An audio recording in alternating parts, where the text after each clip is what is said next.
በደርግ ጊዜ አንድ ከባድ የህዳር ጸሎት ነበረን። ከባድ ከዚህ በፊት ደጋግሜ ሲናገር እንደሰማችሁ ጢስ ቤት መጥቶ ሲሞላ ያየሁበት የመጀመሪያው ፕሮግራም አለ። ግን በድፍረት የዛን ጊዜ ሰው ይታፈሳል፣ ማዕከላዊ ይወሰዳል፣ እግሩ ተገልብጦ ይገረፋል፣ ወፌላላ ይገረፋል፣ አፍ ውስጥ አቧራ የጠጣ ደም የራሰ የካልሲ ኳስ አፍ ውስጥ እንዳይጮህ ተከቶ ማለት ነው። ያ ሁሉ እንዳለ እያወቅን የምናደርገው ፕሮግራም ነበር። በዛን ዘመን ጭብጨባ አይፈቀድም። አሁን ረክሷል። እልልታ የለም። ትታፈሳላ። ደግሞ ቀበሌው እኮ አካባቢያችን ነው። በኋላ የተወሰኑ ወገኖች መጡና ሰው ታሳፍሳላችሁ፣ ሰው ችግር ላይ ትጥላላችሁ እና ይህም ፕሮግራም ሰው እየጨመረ ስለሄደ አቆመዋል። ሰው እየጨመረ ሄዶ የሚሉ 7 ሰው ደርሶ ነው። አይገርምም? አይ እግዚአብሔር ተናግሮናል አናቆምም ማለት እነሱ የሚለዩ ተለዩ። በኋላ እስከ 150 ደርሰናል። ፎቁ ሰው ነው፣ መሬቱ ሰው ነው፣ በሰው ነው የተጠለቀለቀው። የሚገርም የእግዚአብሔር ፕሬዘንስ። አጋንንት አንገስጽም። እንዲሁ እየዘመር ስንዘምር አሁን ዝም ብሎ ሲዘምር ቅር የሚላቸው ሰዎች እንዳሉ አውቃለሁ። ሪቫይቫል፣ እውነተኛ ሪቫይቫል በጣም ዝማሬ ያመጣል። እዛ ቤት ጭብጨባን ከለክል፣ እልልታን ከለክል። ሰው አንዴ ከጀመረ አንዱ ይለኩሳል፣ ማቆሚያ የለውም። በኋላ ከቤተ ክርስቲያን ሽማግሌዎች ተላኩብን እና ሰው ልታሳፍሱ ነው አሉ። አይ ጌታ ተናግሮን ነው አልናቸው። እኛ እናከብራለን፣ የቤተ ክርስቲያን መሪዎችን አመራን እናከብራለን፣ ግን ጌታ ተናግሮናል። በኋላ አንደኛው ምን አለኝ? ለምን ጥበበኛ አትሆኑም አለኝ። ለምን ጥበበኛ አትሆኑ? ዳንኤል እኮ በጣም ጥበበኛ ነበር፣ በጥበብ ነበር የሚመላለሰው አለ። እሱ በጥበብ ነበር የሚመላለሰው እያለ እኔ በአይነ ህሊናዬ ምን አለው? ለዚህ ለሚመጣ ወር ከንጉሱ በስተቀር ለሌላ አምላክ ወደ ሌላ አምላክ የሚጸልይ በአንበሳ ጉድጓድ ይጣላል የሚል ትእዛዝ ወጥቶ ወደ ኢየሩሳሌም በር ከፍቶ መስኮት ከፍቶ በኢየሩሳሌም ትይዩ በቀን 3 ይጸልያል። በአንበሳ ጉድጓድ ትጣላለህ ተብሎ መስኮት ከፍቶ መጸለይ ጥበብ ነው አልኩት። መልስ አልነበራቸው። ፍርሃትህን ጥበብ በሚል አትሸፍን። ጥበብ መጀመሪያ እግዚአብሔርን መፍራት ስለሆነ ተናግሮናል። ስለዚህ ከሰው ቁጣ ይልቅ እሱን በመፍራታችን እግዚአብሔርን በመካከላችን ተገኝቶ በጣም ብዙ ሰዎች ዳኑ። ብዙ ፈውሶች፣ ብዙ አርነቶች። አዲስ ለሚመጣ ሰው ያስፈራ ነበር። እኛ ግን ለምንድነው ግድም የለንም፣ እንስቃለን። ትንቢተ ኢሳይያስ ምዕራፍ 11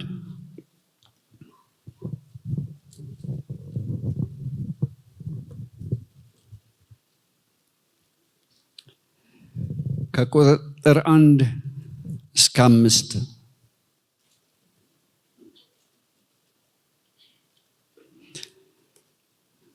ከቁጥር 1 እስከ 5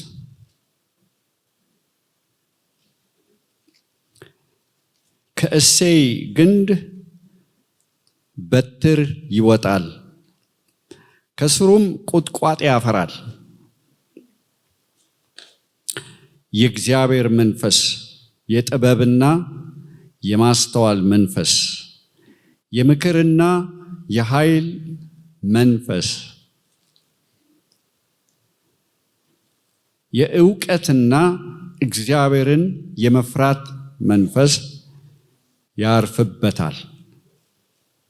እግዚአብሔርን በመፍራት ደስታውን ያያል። ዓይኑም እንደምታይ አይፈርድም፣ ጆሮም እንደምትሰማ አይበይንም። ነገር ግን ለድሆች በጽድቅ ይፈርዳል፣ ለምድርም የዋሆች በቅንነት ይበይናል። በአፉም በትር ምድርን ይመታል፣ በከንፈሩም እስትንፋስ ክፉዎችን ይገድላል። የወገቡ መታጠቂያ ጽድቅ፣ የጎኑም መቀነት ታማኝነት ይሆናል ይላል። እኛ በተሰባሰብንበት በዚህ ቦታ ይህንን ስፍራ፣ ይህንን ስብሰባ፣ ይህን መሰባሰብ፣ ይህን ጉባኤ ልዩ የሚያደርገው የመንፈስ ቅዱስ መገኘት ነው። መንፈስ ቅዱስ ከኛ ጋራ መሆኑ ነው።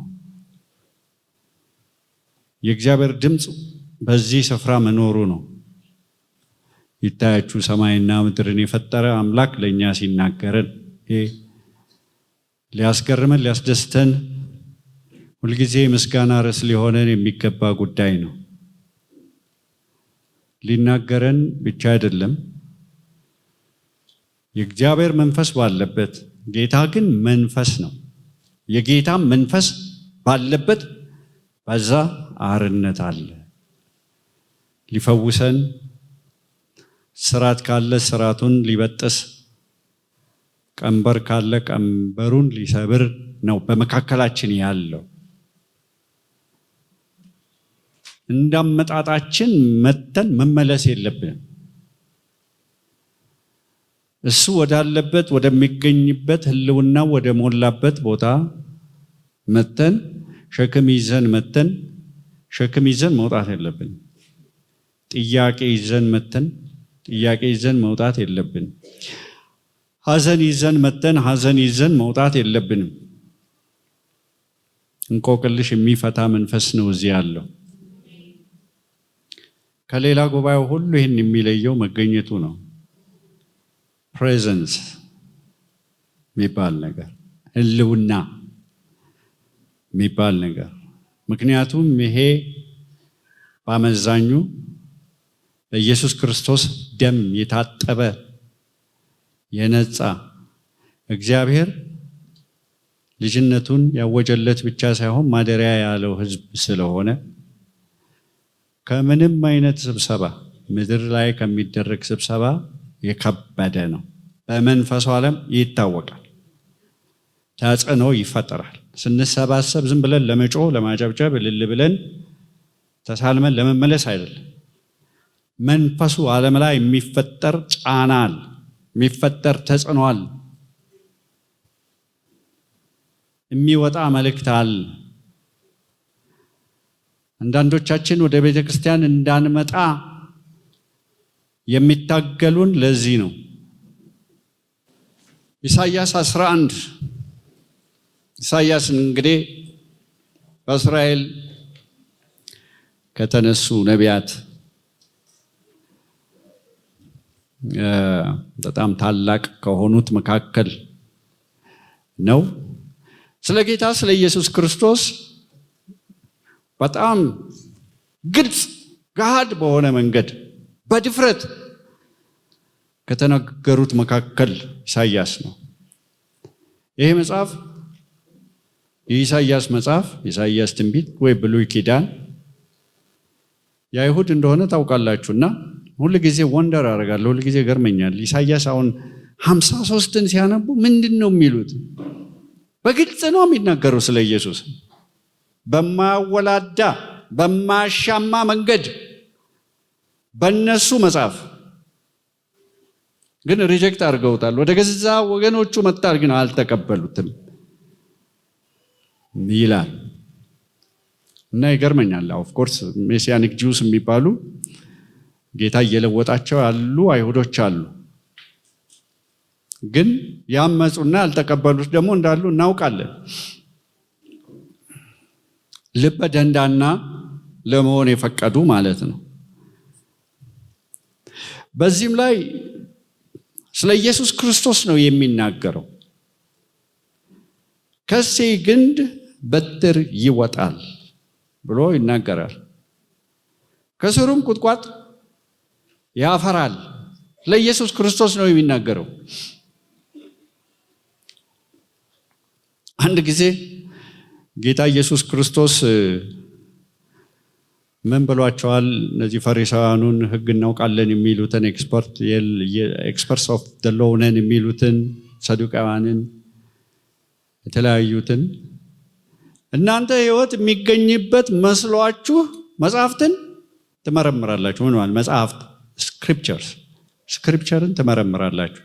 ፔንታቱክን ታያላችሁ፣ ቶራውን ታያላችሁ፣ መዝሙራትን ታጠናላችሁ፣ ቅኔዎቹን ታጠናላችሁ፣ ትንቢቶቹን ትመረምራላችሁ። እነሱ ሁሉ ግን የሚናገሩ ስለ እኔ ነው አለ። አይገርማችሁም? ይሄ መጽሐፍ በሙሉ የሚናገረው ስለ ኢየሱስ ነው። ከዘፍጥረት 3 ጀምሮ፣ ለነገሩ ከምዕራፍ 1ም ጀምሮ፣ ግን ምዕራፍ 3 ላይ በግልጽ ይናገራል የሴቲቱ ዘር የእባቡን ራስ የሚቀጠቅጥ እንደሆነ። አዲስ ኪዳን ከአዲስ ኪዳን ይልቅ በብሉይ ኪዳን ውስጥ ተጠቅጥቆ እንዳለ ታውቃላችሁ። መጽሐፍት ስለ ኢየሱስ ይናገራሉ። መላእክት ስለ ኢየሱስ ይዘምራሉ። ነቢያት ስለ ኢየሱስ ይተነብያሉ። የመጽሐፉ መካከለኛ መልእክት፣ ሙሽራ የሆነው መልእክት፣ አንኳር የሆነው መልእክት ኢየሱስ ክርስቶስ ነው። ዞሮ ዞሮ እሱ ላይ ነው። የታሪክ መነሻም እሱ ነው። የታሪክ መደምደሚያም እሱ ነው። ስለዚህ ስለ እሱ ነው እየተናገረ ያለው። ከእሴይ ግንድ በትር ይወጣል፣ ከስሩም ቁጥቋጥ ያፈራል ይላል። ስለማን ነው የሚናገረው ካላችሁ፣ ስለ እሴይ ልጅ ስለ ዳዊት፣ ስለ ንጉሱ ዳዊት ነው የሚተነብየው። ከሚገርመኝ ነገር አንደኛው ጌታ ኢየሱስ ክርስቶስ መለኮት ሆኖ ሳለ፣ አምላክ ሆኖ ሳለ የዳዊት ልጅ ተብሎ ለመጠራት መፍቀዱ፣ መውረዱ ስለዛ ግንድ ነው፣ ስለ ዳዊት ቤት ነው እየተናገረ ያለው ይሄ ክፍል። ከዛ ግንድ ነው የሚመጣው እያለ ነው እየተናገረ ያለው። አንድ ቦታ እንደዚሁ ቻሌንጅ አድርጓቸዋል። ከዛ በኋላ ጥያቄ ለመጠየቅ እስኪፈሩ ድረስ እግዚአብሔር ጌታዬን ጠላቶችን የእግር መረገጫ እስካደርግልህ ድረስ በቀኜ ተቀመጥ አለው። እንግዲያውስ ዳዊት ራሱ ጌታዬ ብሎ ከጠራው ጀሆቫ አዶኒን ጠላቶችን የእግር መረገጫ እስካደርግልህ ድረስ፣ እንግዲያውስ ራሱ ዳዊት ጌታ ብሎ ከጠራው እንዴት ልጁ ሊሆን ይችላል የሚል በጣም ቻሌንጅ የሚያደርግ ጥያቄ ጠይቀዋቸዋል። ጌታ ኢየሱስ ክርስቶስ የመጣው ከዳዊት ግንድ ነው፣ ከዳዊት ዘር ነው።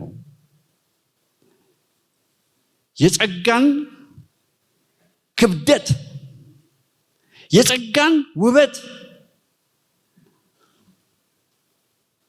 የጸጋን እጹብ ድንቅነት በዚህ ታያላችሁ።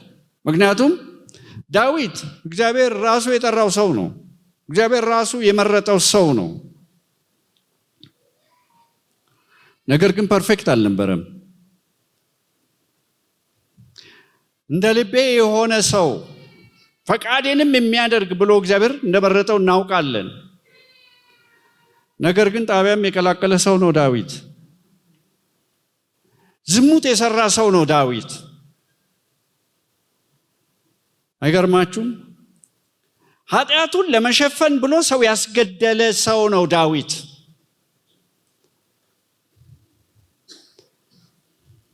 ስለ ኃጢአቱም ከባድ ዋጋ የከፈለ ሰው ነው። የዘራውን ያጨደ ሰው ነው ዳዊት። ነገር ግን መሲሁ ደግሞ ያንን ቤት መርጦታል፣ በጸጋ መርጦታል። በንስሐ ተመልሷል አውቃለሁ። እንደገና ሪስቶር አድርጎታል አውቃለሁ። በኢየሱስ የዘር ግንድ ውስጥ ጋለሞታ እንኳን እንዳለች ታውቃላችሁ አይደል? ረዓብ የእግዚአብሔር ቃል ይናገራል። ጠጋን ስታየው፣ ማንን እንደመረጠ ስታየው፣ እኔ ጤነኛ ልፈልግ አልመጣሁም፣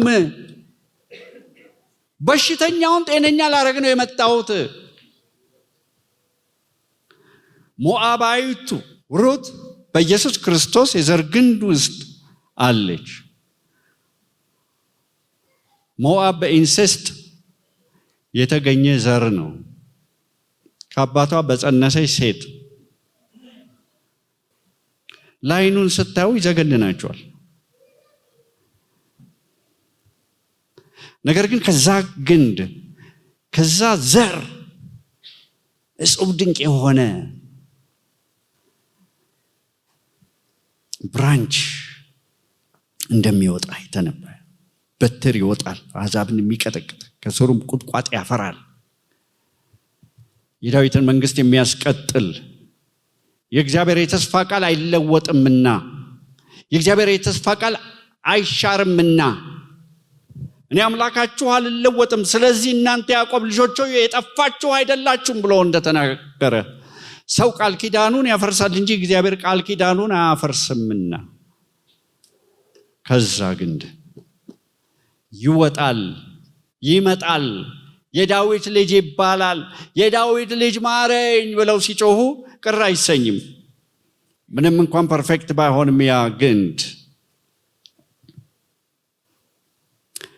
ከዛ በኋላ እንደዚህ ይላል፣ ይወጣል ከስሩም ቁጥቋጥ ያፈራል ካለ በኋላ የእግዚአብሔር መንፈስ ያርፍበታል። ዛሬ ቻሌንጅ ላደርጋችሁ የምፈልገው በእናንተም አልፎ ሌሎችን የእግዚአብሔር ልጅ ኢየሱስ ክርስቶስ መለኮት የነበረ ከዘላለም የነበረ አልፋና ኦሜጋው እኛን መስሎ ስጋ ለብሶ የመጣው እርሱ የእግዚአብሔር መንፈስ ካልፈለገው የእግዚአብሔር መንፈስ ካስፈለገው እኛማ እንዴት የበለጠ አያስፈልገንም? በመንፈስ ቅዱስ ተጸነሰ፣ በመንፈስ ቅዱስ ተወለደ፣ በመንፈስ ቅዱስ አደገ፣ በሞገስ በጥበብ አደገ፣ በሰውም በእግዚአብሔርም ፊት አደገ፣ በመንፈስ ቅዱስ ኃይል በሰው ፊት ተገለጠ፣ በመንፈስ ቅዱስ የታሰሩትን ፈታ፣ የታመሙትን ፈወሰ፣ በመንፈስ ቅዱስ ኃይል ሙታንን አስነሳ። በመለኮትነቱ አልነበረም፣ አትሳሳቱ። ስለ መለኮትነቱማ መቀማት እንደሚገባ ነገር አልቆጠረውም ይላል። ወደ ጎን አደረገው። መለኮትነቱ ተቋረጠ አቆመ ማለት አይደለም፣ ነገር ግን ወደ ጎን አደረገው ይላል።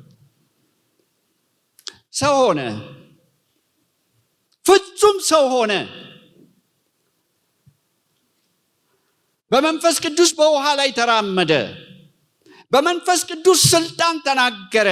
የመንፈስ ቅዱስ እጅ፣ የመንፈስ ቅዱስ ቅባት፣ የመንፈስ ቅዱስ ኃይል፣ የመንፈስ ቅዱስ አብሮት በላዩ ላይ ስለነበረ ሲናገር የሚሰሙት ሁሉ በቃሉ ላይ ተንጠልጥለውበት ነበር ይላል።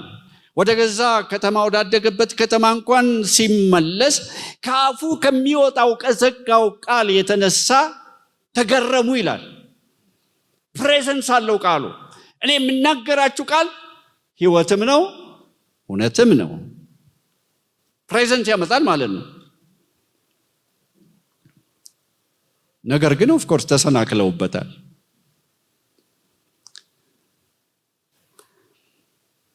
የወጣው የገባው የተመላለሰው በመንፈስ ቅዱስ ኃይል የእግዚአብሔር መንፈስ ያርፍበታል።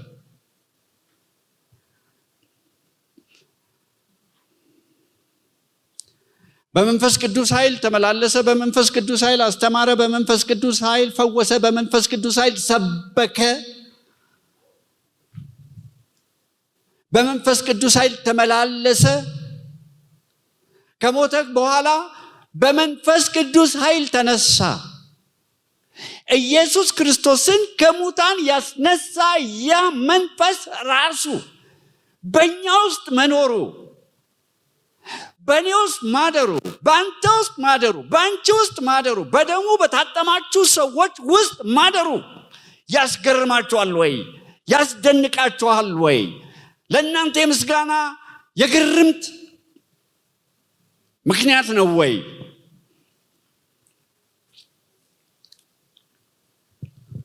እናንተ የእግዚአብሔር ቤተ መቅደስ እንደሆናችሁ ካን ዩ ኢማጂን? እናንተ የእግዚአብሔር ቤተ መቅደስ እንደሆናችሁ የእግዚአብሔር መንፈስ በውስጣችሁ እንደሚኖር አታውቁም ወይ የሚል ጥያቄ ጳውሎስ ይጠይቃል። ረስተዋል ማለት ነው። ቢረሱ ነው።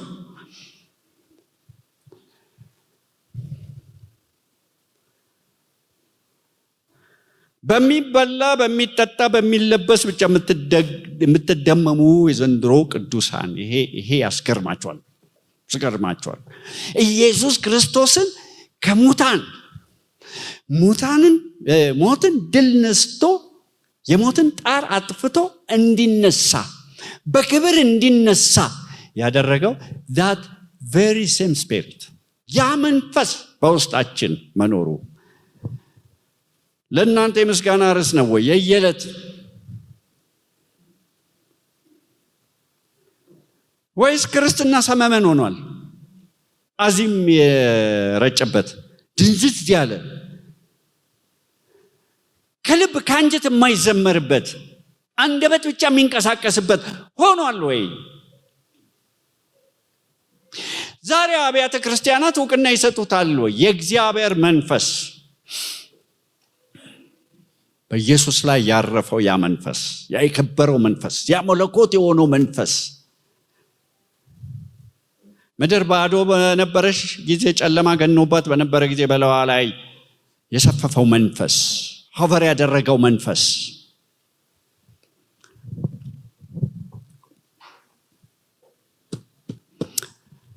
በኢየሱስ ላይ እንደሚያርፍበት ተተነበየ።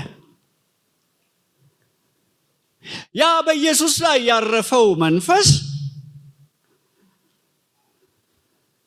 በጴንጤቆስጤ ቀን ጴጥሮስ ሲናገር ያለውን ታውቃላችሁ። ከትንቢተ ኢዮኤል ላይ ጠቅሶ እነዚህ ሰዎች ሰክረው ነው ተብሎ ሰዎች ሲሳለቁ ነው እናንተ እንደምትሉት ገና ጠዋት 3ኛ ሰዓት ነው፣ የሰከሩ ሰዎች አይደሉም። ይህ በኢዮኤል የተጻፈው ነው። በመጨረሻው ቀን እንደዚህ ይሆናል፣ ሥጋ በለበሰ ሁሉ ላይ ከመንፈሴ አፈሳለሁ፣ ወንዶችና ሴቶች ልጆቻችሁ ትንቢት ይናገራሉ፣ ጎበዞቻችሁ ራእይ ያያሉ፣ ጣቢያ አይቀላቅሉም፣ አይቃዡም፣ አንድ ገመድ ለአንገታቸው አይመኙም፣ በርከኛ በጠጣው አይሉም። ራእይ አላቸው። ለምን እንደሚኖሩ ያውቃሉ፣ ከየት እንደመጡ ያውቃሉ፣ ምን ላይ እንደቆሙ ያውቃሉ፣ ወዴት እንደሚሄዱ ያውቃሉ። እነሱ ራእይ ያያሉ ብቻ አይደለም፣ ሽማግሌዎቻቸው ህልም ያልማሉ። ሲቃዡ ሲገላበጡ አይደለም የሚያድሩት። because the spirit of God is upon them። የእግዚአብሔር መንፈስ ያርፍበታል። እሱ ካስፈለገው አንተማ እንዴት፣ አንቺማ እንዴት፣ አብያተ ክርስቲያናትማ እንዴት፣ እኛማ እንዴት? ያለሱ ምንም ናችሁ፣ ያለሱ ምንም ነን። ክርስትና የተውኔት ጉዳይ አይደለም፣ የድራማ ጉዳይ አይደለም።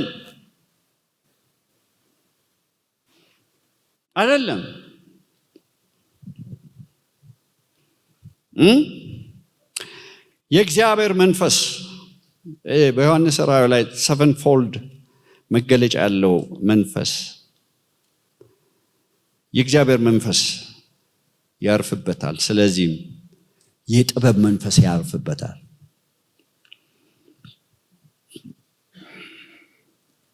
ይሄ ስለ ምድራዊ ጥበብ አይደለም የሚያወራው፣ ስለ ሰማያዊ ጥበብ ያርፍበታል። this spirit is a spirit of wisdom። የጥበብ መንፈስ ነው። ጥበበኛ የሚያረጋችሁ መንፈስ ነው። አሁን ቸርች የገባ የማይሆን አይነት ጥበብ አለ። ጥበብ መስሏቸዋል እንጂ ወደ ያዕቆብ ምዕራፍ 3 ብትሄዱ የምድር ነው ያጋንንት ነው የተባለ፣ በሸፍጥ የተሞላ በተንኮል የተሞላ ወንድምን በሾንኬ ገልብጦ የሚያንከባልል ጣልፎ የሚጥል ተንኮለኛ የሆነ ስለሱ አይደለም የሚያወራው። ይሄ የጥበብ መንፈስ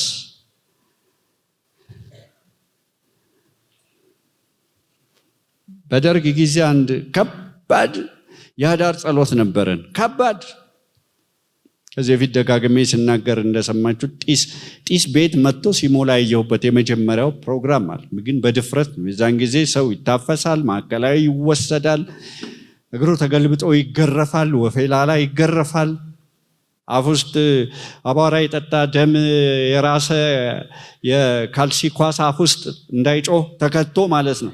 ያ ሁሉ እንዳለ እያወቅን የምናደርገው ፕሮግራም ነበር። በዛን ዘመን ጭብጨባ አይፈቀድም። አሁን ረክሷል። እልልታ የለም። ትታፈሳላ። ደግሞ ቀበሌው እኮ አካባቢያችን ነው። በኋላ የተወሰኑ ወገኖች መጡና ሰው ታሳፍሳላችሁ፣ ሰው ችግር ላይ ትጥላላችሁ እና ይህም ፕሮግራም ሰው እየጨመረ ስለሄደ አቆመዋል። ሰው እየጨመረ ሄዶ የሚሉ 7 ሰው ደርሶ ነው። አይገርምም? አይ እግዚአብሔር ተናግሮናል አናቆምም ማለት እነሱ የሚለዩ ተለዩ።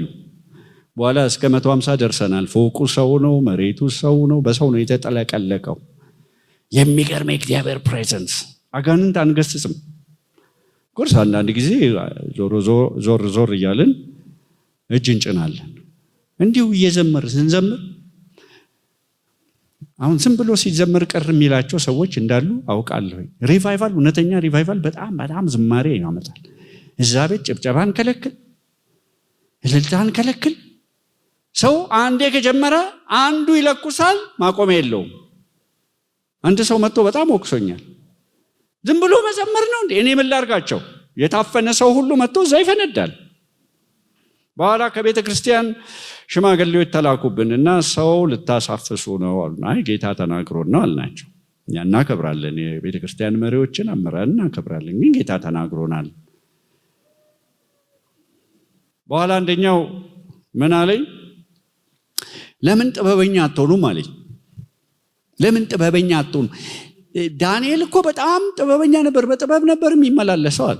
እሱ በጥበብ ነበር የሚመላለሰው እያለ እኔ በዓይነ ሕሊናዬ ምን አለው? ለዚህ ለሚመጣ ወር ከንጉሱ በስተቀር ለሌላ አምላክ ወደ ሌላ አምላክ የሚጸልይ በአንበሳ ጉድጓድ ይጣላል የሚል ትእዛዝ ወጥቶ ወደ ኢየሩሳሌም በር ከፍቶ መስኮት ከፍቶ በኢየሩሳሌም ትይዩ በቀን 3 ይጸልያል። በኋላ ጠየቁት፣ በአንበሳ ጉድጓድ ትጣላለህ ተብሎ መስኮት ከፍቶ መጸለይ ጥበብ ነው ወይ አልኩት። መልስ አልነበራቸው። ፍርሃትህን ጥበብ በሚል አትሸፍን። ጥበብ መጀመሪያ እግዚአብሔርን መፍራት ስለሆነ ተናግሮናል። ስለዚህ ከሰው ቁጣ ይልቅ እሱን በመፍራታችን እግዚአብሔርን በመካከላችን ተገኝቶ በጣም ብዙ ሰዎች ዳኑ። ብዙ ፈውሶች፣ ብዙ አርነቶች። አዲስ ለሚመጣ ሰው ያስፈራ ነበር። እኛ ግን ለምንድን ነው ግድም የለንም፣ እንስቃለን። ከጎናችን ዲፕሎማት አለ፣ በአንድ በር ነው የምንለየው። ያን ሁሉ ስንጮህ አንድ ቀን ኮምፕሌን አድርጎ አያውቅም። የዳንኤልን ጉድጓድ ውስጥ እዛ ሲወረወር የነበሩትን አናብስት አፍ የዘጋ መልአክ የሱንም ጆሮ ደፈነልን መሰለኝ። ለነገሩ የቀበሌውንም ደፍኖት ነበር። አንዳንዴ ነው አጋንንቶቹ ሊያጋፍጡን ይሞክሩ ነበር። አንድ ቀን አምልጣ ታች ቤዝመንት ነው የምንጸልየው። ከላይ ሲጮሁ ታች አውርደን ነው ወገኖች አሉ የሚያወጡት።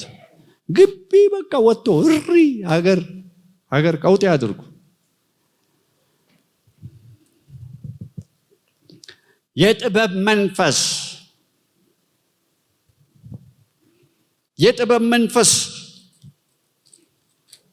ያርፍበታል። የጥበብ መንፈስ ብቻ አይደለም ግን የማስተዋል መንፈስ ቅዱስ ነው። ጥበብ የሚሰጥ መንፈስ ቅዱስ፣ ማስተዋል የሚሰጥ መንፈስ ቅዱስ ነው። ማስተዋል ምንድን ነው ካላችሁ እኔ በቀላሉ የምረዳው ማስተዋል ማለት እግዚአብሔር የሚናገረውን ለዘመኑ ያለውን መልእክት ሲናገር እንደፈለገን መተርጎም ሳይሆን እሱ ለማለት የፈለገውን መረዳት ማለት ነው ማስተዋል። ጌታ ከዚህ የተነሳ ወቅሷቸዋል አይደል? ሰማዩ እንደዚህ ሲሆን እንደዚህ ሊሆን ነው ትላላችሁ፣ ማታ ማታ ሲቀላ ዝናብ ሊመጣ ነው ትላላችሁ። የሰማዩን ፊትማ መለየት ታውቃላችሁ፣ የዘመኑን መንፈስ ግን የማትረዱት ለምንድን ነው?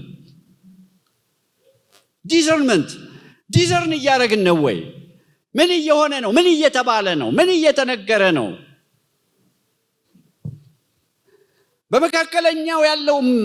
በመካከለኛው ምስራቅ ያለው ጦርነት ምንድን ነው የሚነግረን?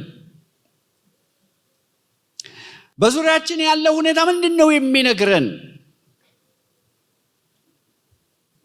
ይህ ብዙ ሚዲያ ብዙ አስተያየት በመስማት በማድመጥ የሚመጣ ሳይሆን ከመንፈስ ቅዱስ ጋር በመናበብ በመነጋገር።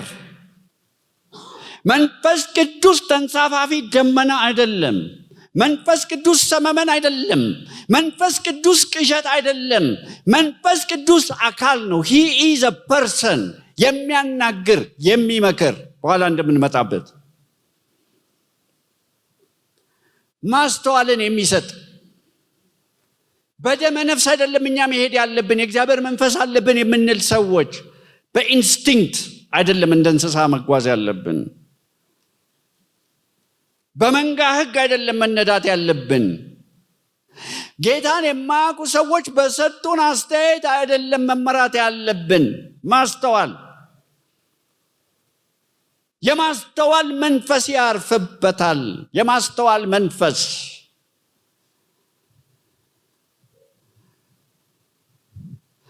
ይገርማቸዋል። መንፈስ ቅዱስ በላዩ ላይ ስለነበረ ሰዎችን ይወዳል እንጂ ሰዎችን ግን አያምንም።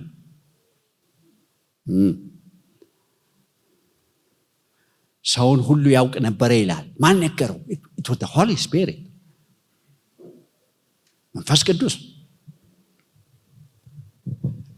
ክርስቲያን ጅል ነው ብለው ለሚያስቡ ሰዎች መሳሳታቸውን ልነግራቸው ወዳለሁ። ያጎረሱትን የሚጎርስ ወደ ጎተቱት የሚነዳ አይደለም። እውነተኛ ጴንጤ ያስተውላል። ያ የማስተዋል መንፈስ ስፒሪት ኦፍ ዲሰርንመንት፣ ስፒሪት ኦፍ አንደርስታንዲንግ በውስጡ ስላለ ሰው ሁሉ ላጨበጨበለት አያጨበጭብም። ሰው ሁሉ ሆ ላለለት አብሮ ሆ አይልም። ማንን ለይቶ እንደሚያደምጥ፣ ማን እውነተኛ እንደሆነ፣ ማን ፌክ እንደሆነ ያውቃል፣ ይረዳል። መንፈስ ቅዱስ በላያችሁ ላይ ሲሆን እንደዚህ ነው የሚያደርጋችሁ። ጥበበኞች ያደርጓቸዋል፣ አስተዋዮች ያደርጋቸዋል። እንደባበልህ እንደ ርግብ የዋህ ሆኖ ሲል ከእግዚአብሔር ጋር ከሰው ጋር ርግብ እንሆናለን። ከሰይጣን ጋር ግን ርግብ ልትሆኑ አትችሉም፣ ተንኮለኛ ስለሆነ። ከእባብ ጋር እንደ እባብ። የሰይጣን ጉልበቱ ተንኮለኛ ምላሱ ነው። ሽንገላ የሚለውን ቃል ኤፌሶን ምዕራፍ 6 ቁጥር 10 ጀምሮ ስታነቡት ከዲያብሎስ ሽንገላ ሲል ሽንገላ የሚለው ቃል ሜቶዶስ፣ ሜተድ፣ መንገደኛ ነው ማለት ነው። ዘዴ ያለው አንድ መንገድ ነው የሚሄደው። መንገዱም ወደ ሐሳባችሁ ነው። ምን ይዞ ነው የሚመጣው? ተንኮል ይዞ ነው የሚመጣው። ያንን ተንኮል መቋቋም የምትችሉት የመንፈስ ቅዱስ ማስተዋል በውስጣችሁ ሲኖር ነው።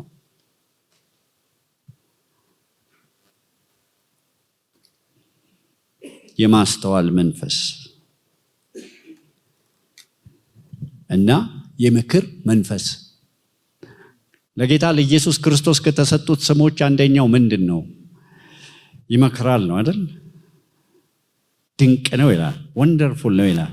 ከዛም ካውንስለር ነው ይላል፣ ይመክራል ይላል። ዳዊት በዚህ በጣም የታደለ ሰው ነው። ቅድም እንደነገርኳችሁ ከወደቀበት ውድቀት ውጭ በጣም ብልህ የሆነ ሰው ነው። ሳያማክር አያወጣም።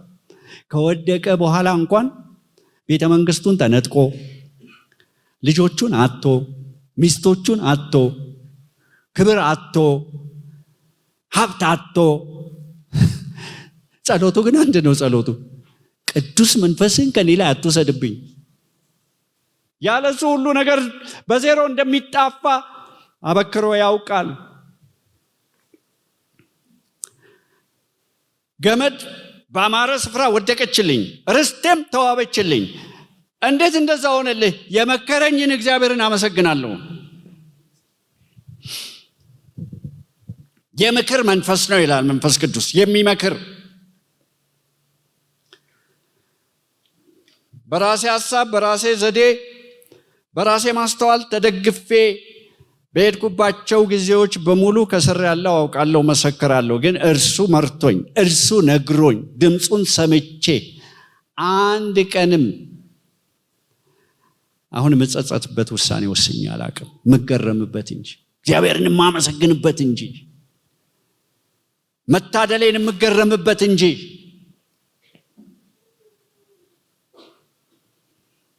ማን ነው መካሪያችሁ?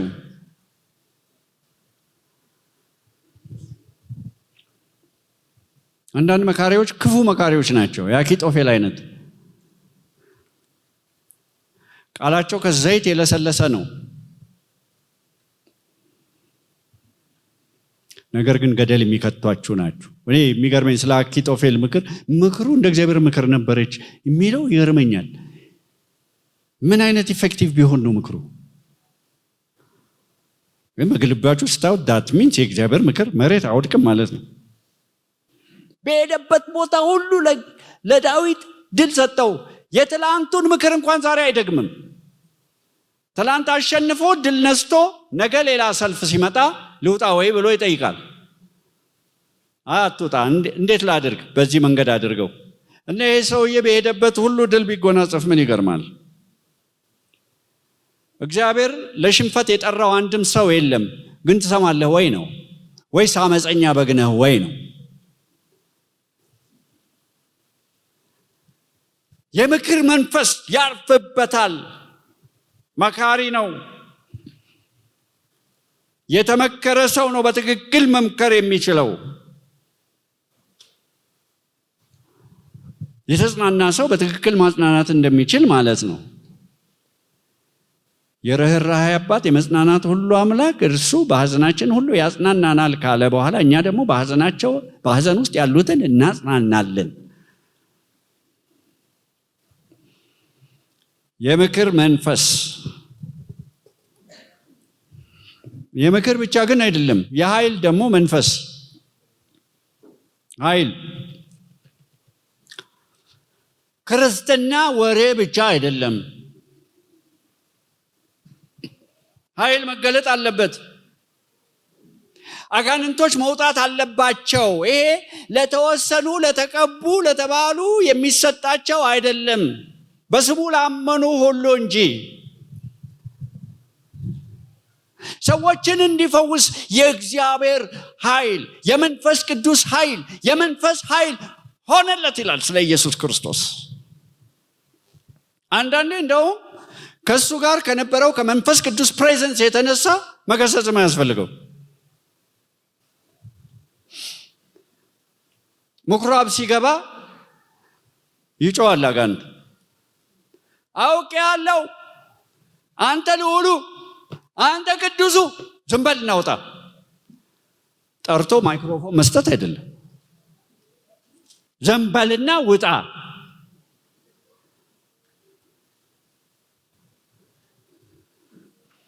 እሳት ይዞ ካስለፈለፈው ይለፍልፍ አጋንንት። እኔ ግን ሆን ብዬ ቆስቁሼ አላናገርም። ምን ቦጣኝ? ከጠላቴ ጋራ ቁጭ ብዬ እንከ ሰላንታ የት ያስካት እንዴት ያስካት ምን አገባኝ? አይኑን ማየት አልፈልግም። ሲፈልግ ይሄድ የፈለገበት ቦታ። ከዚህ በፊትም ስናገር ሰምታችኋል። ከአንዲት ነጭ ላይ ሳወጣ ከአንድ ፓስተር ጋር ስናወጣ ከልጅነቷ ጀምሮ I was with her since she was a little kid አለ። ደኒ ዮናስ አለ አብራና የት ሂድ ነው የምትለኝ? የራስ ጉድ፣ የፈለገ ቦታ ሂድ፣ go wherever you want ብቻ ሄድልኝ። የመንፈስ ቅዱስ ኃይል ነው። አጋንንት ስላወጣችሁ የምትመጻደቁበት ነገር የለም። ሾው አይደለም። የታሰረ ሰው አለ፣ መፈታት አለበት። and if the power of the Holy Spirit is upon you የመንፈስ ቅዱስ ኃይል ባንተ ላይ ከሆነ ገስጽ አይደለም፣ ፕሬዘንስ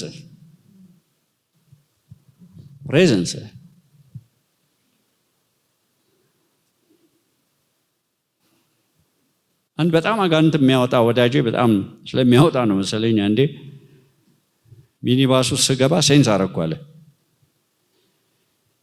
በኢየሱስ ጮኸ አለ። ወራጅ አለ ብሎ የሚወርደው አገልጋዩ ራስ አስጮኸ እንዴት ትወርዳለህ አልኩት። እንዴ ቀጥቅጡኝ አለኝ። ታክሲ ውስጥ አግኝተው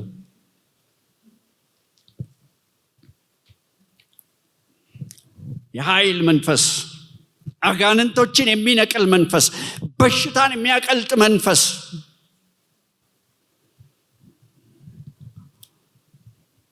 እስራትን የሚበጥስ ታሪክን የሚለውጥ ኤንግዛይቲን የሚያራግፍ። በነገራችን ላይ ነጯ የጸለይንላት ባይፖላር ነበረች። it was a spirit። ገና ሰዓት ጸልዩልኝ ብላ መጣ። ስትንበረከክ 2 እባብ ላይዋ ላይ ተጠምጥሟል። አንድ ቦታ ላይ ምስክርነት ይላል። ለካ አንደኛው እባብ ወደ አንድ ጽንፍ፣ አንደኛው እባብ ወደ ሌላ ጽንፍ ይጎትታታል። 2 ሰዓት ተኩል ፈጀብን።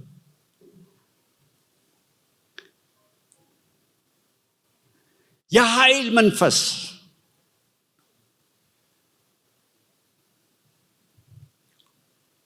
አሁን የአደባባይ ሚስጥራችን ነው። ታማሚዎች መሆናችን፣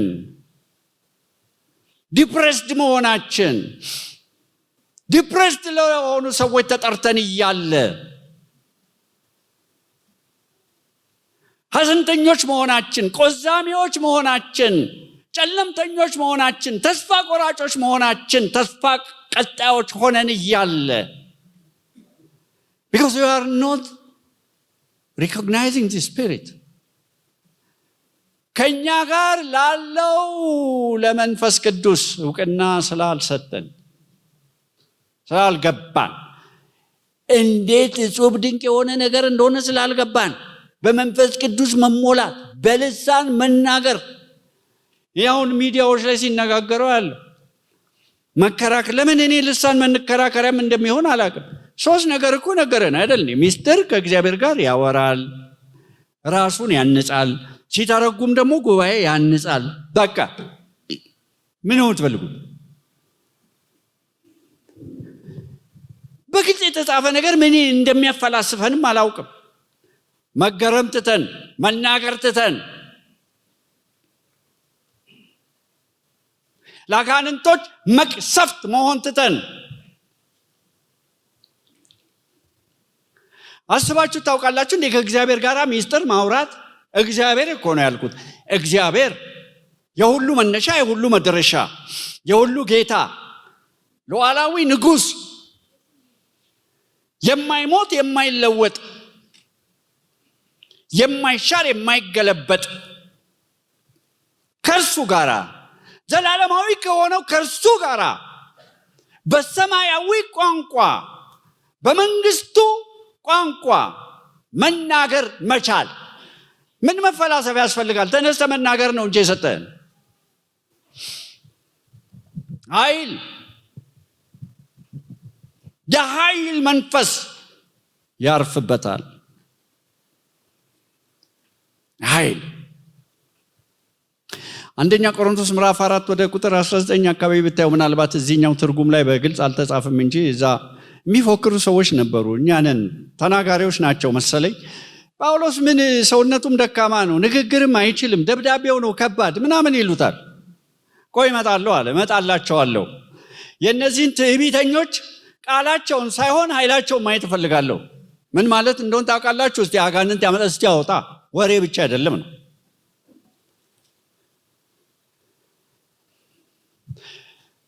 እናንተ ገብታችሁ እንደሆነ አላውቅም። እኔ ለእኔ ከማይገባኝ ነገር አንዱ ለምሳሌ ሰው የመጽሐፍ ቅዱስ አስተማሪ ነው ከተባለ አጋንንት አያወጣም። ለምን? ዋይ?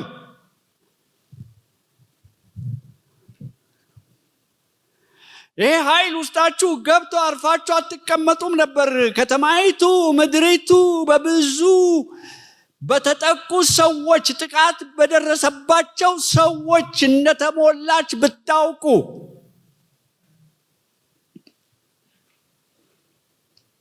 እንደው ባለፈው ጊዜ ነገረችኝ አንድ ቤተ ክርስቲያን እጄ የማልናገረው ዲሞኒክ አታክ ሲያረጓት የሚጸልይላት ሰው አጣች። ጥሩ የመጽሐፍ ቅዱስ ትምህርት አለ እዛ። ዋይ አልኳት። ለምንድን ነው የማይጸልዩልሽ? ኃይሉ ያንተ አይደል?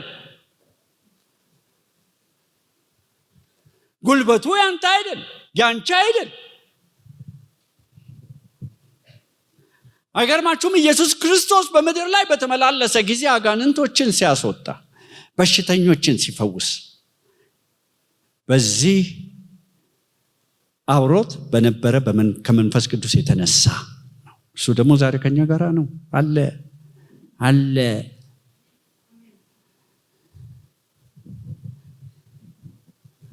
ቅድም መጽሐፍ ቅዱስ መማር ደስ ይለኛል። እግዚአብሔር ይመስገን። ተማሩ፣ ጆይን አድርጉ። ቴዎሎጂ መማር የቻላችሁ ተማሩ። ግን ቅባታችሁን ጥላችሁ አትውጡ። መፈላሰፍ ብቻ አትሁኑ።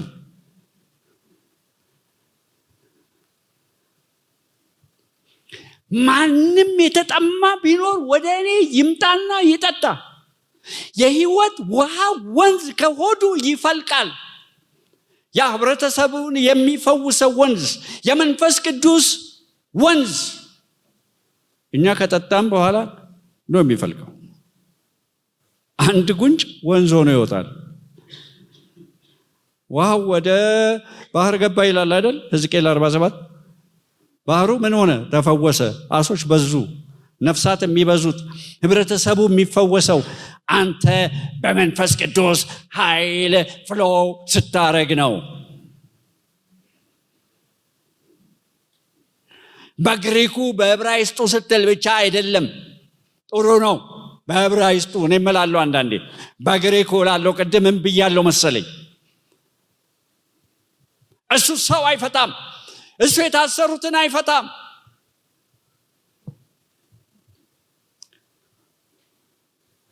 አንዳንዶቻችሁ በስልክ እንኳን እየጸለያችሁ ማውጣት አለባችሁ። ጋር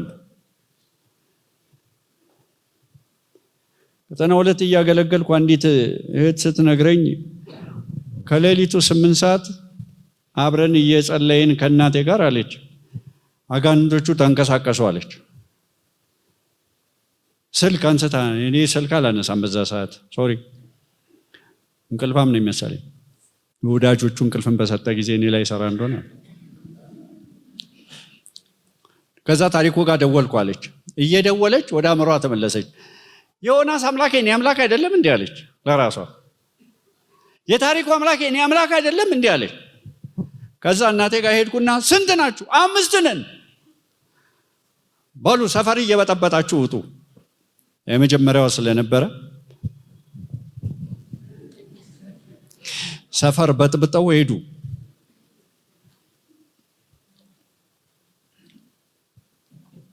የኃይል መንፈስ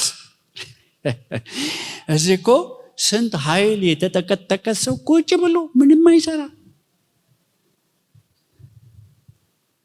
እየጎተተ ነቢያት ጋር ሆኖ ይወስዳል። ፌክ ይሁን እውነት እንደሆነ እንኳን ሳያውቅ አንተ ጋር ያለ አንቺ ጋር ያለ አጋንንቶች የሚፈሩት፣ አጋንንቶች እውቅና የሚሰጡት፣ አጋንንቶችን የሚያንቀጠቅጥ እኮ ፍላተር እኮ እያረኳቸው አይደለም። አም ቶኪንግ አባውት ሪያሊቲ። የሌላችሁን አይደለም እግዚአብሔር አላችሁ የሚልን። አሁን እኔ በየሰፈሩ አጋንን ፍለጋ ሄዱ አላልኩም። መንገድ ላይ ከመጣ ግን ረጋግጠህ እለፍ ነው።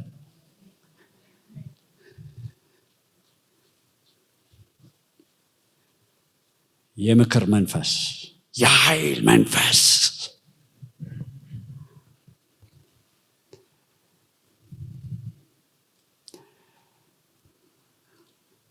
ሰይጣን ምላስ አለው እንጂ ኃይል እግዚአብሔር ነው።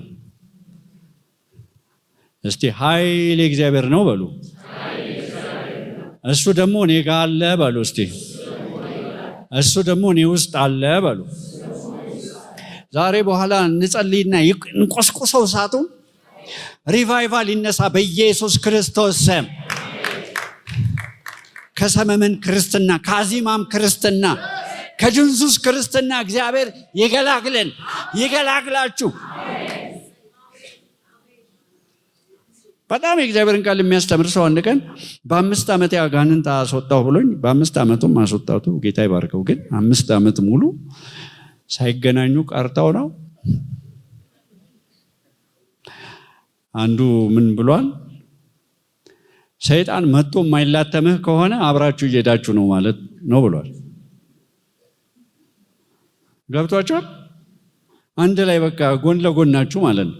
ከተላተማችሁ ግን ከተወራጨ ግን በቃ የሆነ ኤንካውንተር አለ ከመንፈሱ ዓለም ነው። አንዳንዶቻውም መስሪያ ቤት ገብታችሁ መስሪያ ቤት ተዋጉኝ እና ታዲያ አብለጨለጭሽባቸዋ። ድሮ ጨለማ ነበራችሁ ይላል፣ አሁን ግን በጌታ ሆናችሁ የጌታ ብርሃን ናችሁ ይላል። አይናችሁን አጭበረበራችሁ። የኛ ብርሃን ደግሞ ደንብ ነው የሚያጭበረብረው አይን። ከክብር ወደ ክብር እንደ መስታወት የጌታን ክብር እያብለጨለጭን እንዘልቃለን።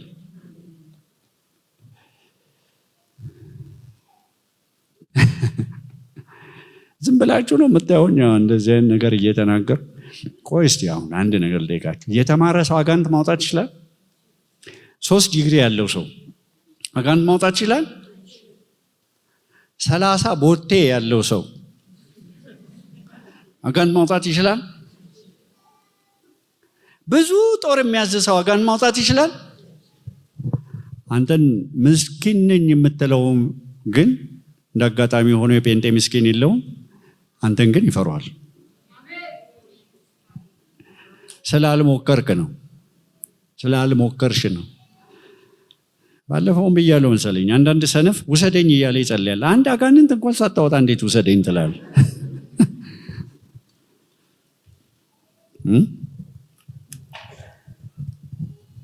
የምክርና የኃይል መንፈስ፣ የእውቀትና እግዚአብሔርን የመፍራት መንፈስ።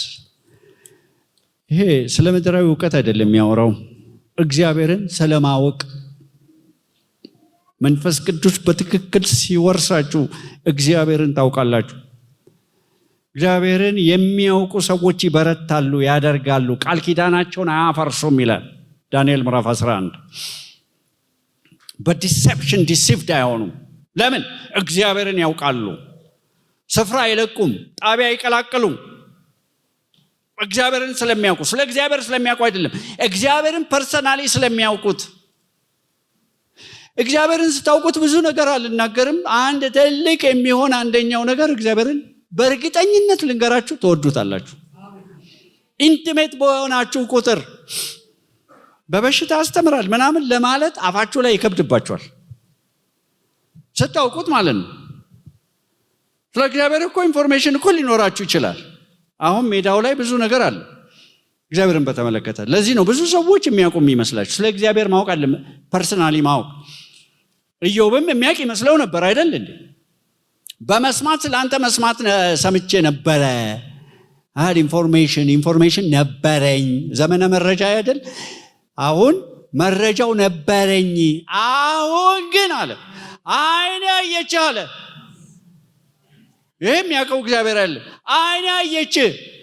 ያን ሁሉ ነገር ሲናገር የነበረው ኢዮብ ራሴን እንቃለሁ አለ። በአፈርና በአመድ ላይ ይቀመጣለሁ አለ። you cannot be arrogant። እግዚአብሔርን ካየት ትዕቢተኛ ልትሆን አትችልም። ልክህን ታውቃለህ፣ በሱም ያለህን ልክ ታውቃለህ። የራስህ አለመሆኑን ይገባል። አይን ያየችህ። ኢሳይያስ ምዕራፍ 6 ላይ አይታችኋል አይደል? ቤተ መቅደስ ውስጥ ሲጸልይ ነው ይባላል። የእግዚአብሔር ክብር ቤቱን ሲሞላው ከጨዋዩ የተነሳ መሰረቱ ተናወጠ ይላል። ካቦድ የሆነው ክብሩ፣ ሽካይና የሆነ ብርሃኑ ተገልጦ ቤቱን ማኒፌስት ፕሬዘንስ ሲሞላው፣ ፈራጅ የነበረው ሰውዬ ከንፈራችሁ የረከሱባችሁ ይል የነበረው ከንፈሬ ረከሰብኛል። ሱራፌል መጥቶ በጉጠት የተያዘ ፍም ከንፈሩን ባይነካው ኖሮ ከዛ በኋላ ነው ተልእኮ የተቀበለው። እግዚአብሔርን ታውቃላችሁ ወይ? እግዚአብሔርን ካወቃችሁ እግዚአብሔርን ትወዳላችሁ። ተወዷል። እግዚአብሔር ላትወዱታችሁ። እግዚአብሔርን አውቆ ላይወደው ሰው አይችልም።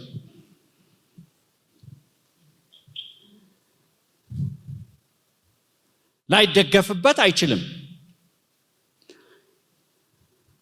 ከእግዚአብሔር ሩቅ ቆማችሁ ለመደገፍ አትሞክሩ።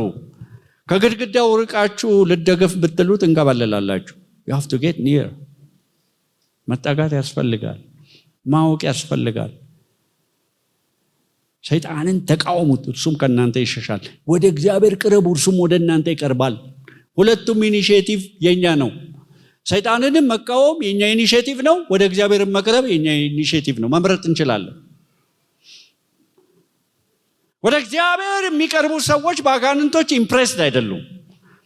አጋንንቶች እንዳሉ ይክዳሉ ማለት ሳይሆን፣ መንፈሳዊ ውጊያ እንዳለ ይክዳሉ ማለት ሳይሆን፣ ግን የሱ ግዝፈት ይሸፍንባቸዋል ማለት ነው። he's too big።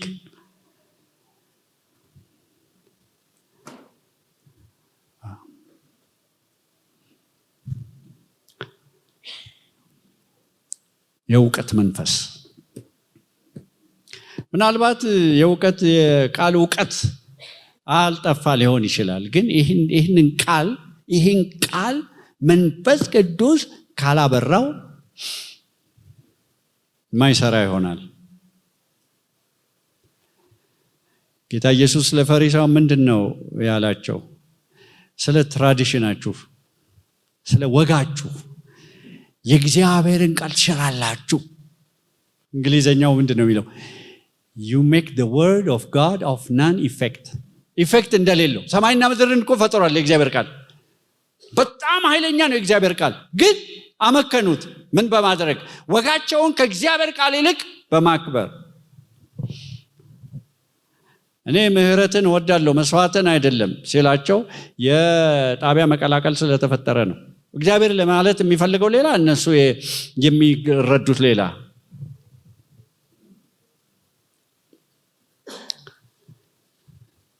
ይህንንም ጨምሬ ልበላችሁ ወደ መጨረሻው ከመሄዴ በፊት በዚህ ምድር ላይ ስንኖር እግዚአብሔርን ከማወቅ የበለጠ መታደል በጽህና የለም። ለዘላለም የምንኖረው ከእሱ ጋር ነው። አሜሪካ ሄጄ አንዷ በጣም ያስደነቃት አንድ ቸርች ወሰደች። ለምንድን ነው ያስደነቃት? በ7 ደቂቃ ሁሉ ነገር ያልቃል። ማስታወቂያውም፣ ዝማሬውም፣ ስብከቱም። ይሄ ፍጥነት ሩጫ ተር ብሎ እኔ ኢምፕሬስድ አይደለሁም አልኳት። ለዘላለም የምኖረው እኮ ከሱ ጋር ነው። I want to sense his presence። መዘፈቅ እፈልጋለሁ። ተነስቼ መሮጥ አይደለም፣ መብረር አይደለም፣ ማጣጣም እፈልጋለሁ። እወደዋለሁ። መገኘቱን ማወቅ እፈልጋለሁ። ልዘምርለት እፈልጋለሁ። ላመሰግነው እፈልጋለሁ። ልሰግድለት እፈልጋለሁ። በሱ መደመሜን፣ በሱ መገረሜን፣ ፍቅሬን ልገልጽለት እፈልጋለሁ። አዲስ የመጣ ፋሽን ነው ወደዚህ ሀገር። በኢየሱስ ስም አያምጣው ይሄንን። ከእግዚአብሔር ይልቅ ሰዓት ይመለካል እንዴ? ታውቃላችሁ፣ እውነተኛ ፕሬዘንስ ሲመጣ ጠዋት ጀምሮ ማታ ላይ በቃችሁ እንደሚችል አሱዛ ስትሪት አንዳንዶቻችሁ አንብባችኋል። የነበረው የእግዚአብሔር ፕሬዘንስ ገና ቤቱ ጋር ሳይደርሱ ሰዎች ይወድቁ ነበር ማዶ። አንድ ጊዜ እሳት ነዷል ተብሎ እሳት አደጋ መጥቶ የነደደው የመንፈስ ቅዱስ እሳት ነው። 3 ዓመት ተኩል ብታምኑም ባታምኑም ሄዳችሁ ማንበብ ትችላላችሁ። የማቋርጥ ፕሮግራም ሰምታችሁ ታውቃላችሁ? 3 ዓመት ተኩል። ይህ አስበሪ ነው ምንድን ነው የሚባል የዛሬ ዓመት እንደዚህ አካባቢ እዛ ይህን የመሰለ ትንሽ ሪቫይቫል ተነስቶ ነበር። ወዲያው አጠፉት እንጂ ሰው ሌሊትና ቀን ይዘምራል። አንዳንዶቻችሁ እኮ ፕሬዘንስ ስለማታውቁት how sweet it is። ወደ ስርዓት እኮ ስለገባን እኮ ነው። ሃይማኖታዊ ስርዓት እኮ ስለገባን። when he comes ማን መውጣት ይፈልጋል? መከራን ተረሳለህ፣ እንቆቅልሽሽን ተረሻለሽ። you don't care በቃ ከዛ ለመውጣት ያንን ነው እናንተም እንደምትጸልዩ እኔ ያንን ነው እየጸለይኩ ያለው። ብዙ የእግዚአብሔር ፕሬዘንስ የመጣባቸው አጋጣሚዎች ገጥሞኛል። ግን በደርግ ጊዜ ቅድም የነገርኳችሁ ፕሮግራም ወደ መጨረሻ አካባቢ ሊዘጋ የቤቱ ባለቤት ሊታሰሩ አካባቢ በህይወቴ እኔ እንጃ ከዛ በኋላ ተለማምጄው እንደሆነ አላውቅም። የሚገርም ፕሬዘንስ እና ሰውን ከየት እንደጠራው አላውቅም። እኔ ፕሮግራም መራው እኔ ራሴ ሳሎን መግባት አቃተኝ። ተጠቅጥቆ እንደ ችቦ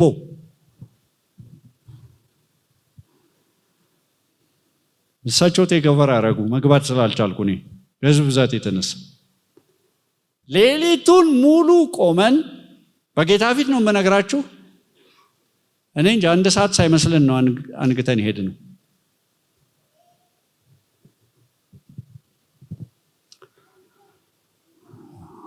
ለእናንተ የምመኘው፣ ለአብያተ ክርስቲያናት የምመኘው፣ ለቤተ ክርስቲያናችን የምመኘው፣ ለምድሪቱ የምመኘው ያ ነው።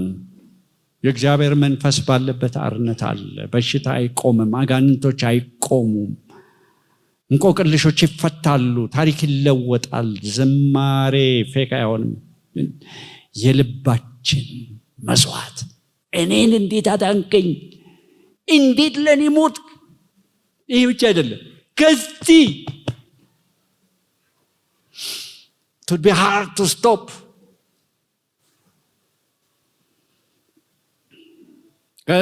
እግዚአብሔርን ማወቅ እግዚአብሔርን መውደድ ብቻ ሳይሆን የሚፈጥረው እግዚአብሔርን መፍራት። እግዚአብሔርን መፍራት ያርፍበታል። ኢየሱስ ክርስቶስ አባቱን ይፈራ ነበር። አይገርማችሁ? ዕብራውያን መጽሐፍ ላይ ምን ይላል? ከብርቱ ጩኸትና ከለቅሶ ጋር ጌታ ኢየሱስ አልቅሷል። አይገርምም? እየጮኸ የሚያለቅስ ሰው ይረብሻቸዋል። ኢየሱስ እየጮኸ አልቅሷል ወደ አባቱ በብርቱ ጩኸት እና በእንባ ካለ በኋላ ምን ይላል? እግዚአብሔርን መፍራቱ ተሰማለት አለ። እንዲህ አሁን እግዚአብሔር ፍርሃት፣ እግዚአብሔርን ካወቃችሁ ስትጠጉት መውደድ ብቻ አይደለም። you discover how awesome he is፣ እንዴት እንደሚያስፈራ ይገባቸዋል። ይሄ እባብና ምናምን እንደምትፈሩት አይደለም። ያክብሮት ፍርሃት የሚከበር መሆኑን የሚፈራ መሆኑ ይገባቸዋል። እግዚአብሔር የሚፈሩ ሰዎች ያስታውቃሉ። እንደልባቸው አይናገሩም፣ እንደልባቸው ኮሜንት አይጽፉም። አፋችን የኛ ነው ማን ይጠይቀናል አይሉም። አሁን ሜዳው ለሁሉም ነው አይደል? ዩቲዩብ ምናምን መድረክ ፈጥሮልን እንደፈለግን መናገር እንችላለን። አንድ ቀን ግን ጠይቃለህ ይላል። if you fear God፣ የእግዚአብሔር ፍርሃት ካለብህ እንደልብ አትናገር። እግዚአብሔርን ከፈራችሁ ዘይት ትሸጣላችሁ እንዴ?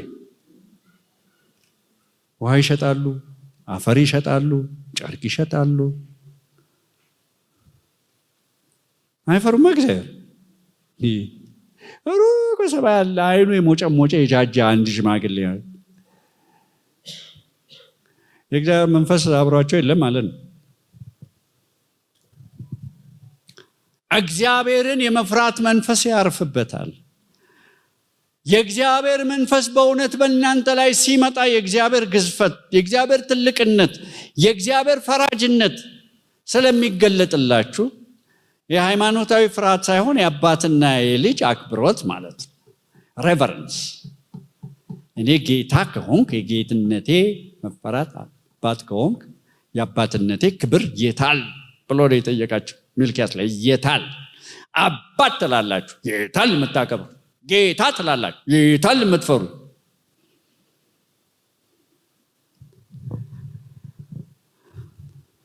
በዘመናችን ላይ እንደ ልባቸው የሆኑ አገልጋዮች አየን። አይፈሩማ እግዚአብሔር።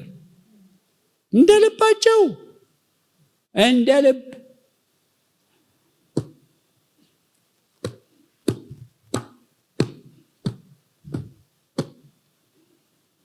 መንፈስ ቅዱስ በላያችሁ ላይ ሲሆን እግዚአብሔርን ትፈራላችሁ። እግዚአብሔርን፣ ምክንያቱም እግዚአብሔር የሚያስፈራ አምላክ ነው። በሕያው እግዚአብሔር እጅ ማውደቅ የሚያስፈራ ነገር ነው ይላል። ስጋን የሚገሉትን ከዛ በኋላ አንዳች ነገር ማድረግ የማይችሉትን እነሱን አትፍሩ፣ እኔ ማን እንደምትፈሩ አሳያችኋለሁ አለ ኢየሱስ። ከገደለ በኋላ ነፍስንም ስጋንም በገሃነም መጣል የሚቻለውን እርሱም ፍሩ። እግዚአብሔር የሚፈራ ምንም ነገር አይፈራም። ከዛ ወዲያ እግዚአብሔርን ካልፈራ ደግሞ ማያስፈራህ ነገር የለም። የጊዜ ጉዳይ ነው። በአዲስ ኪዳን ፈሪሃ እግዚአብሔር የለም የሚሉ ሰዎች ጣቢያ የቀላቀሉ ሰዎች ናቸው። በነገራችን ላይ የብሉይ ኪዳንና የአዲስ ኪዳን እግዚአብሔር አንድ ነው። ኪዳኑ ነው የተለወጠው፣ መጽሐፉም አንድ ነው። ይሄ መጽሐፍ ብሉይም አዲስ ኪዳንም አንድ መጽሐፍ ነው። ዋን ቡክ፣ ሁለት አይደለም። እግዚአብሔሩም ያውን አንድ እግዚአብሔር፣ እሱም የሚከበር የሚፈራ የሚወደድ የሚታመን ቢደገፉበት የማያሳፈር ቢጠሩት የሚመልስ ሕያው የሆነ እግዚአብሔር ነው። እግዚአብሔር አለ። እግዚአብሔር ሕያው ነው። ይህንን ሕያው አምላክ ስለምናመልክ ክብር ምስጋና ለስሙ ይሁን። እግዚአብሔር ይመስገን።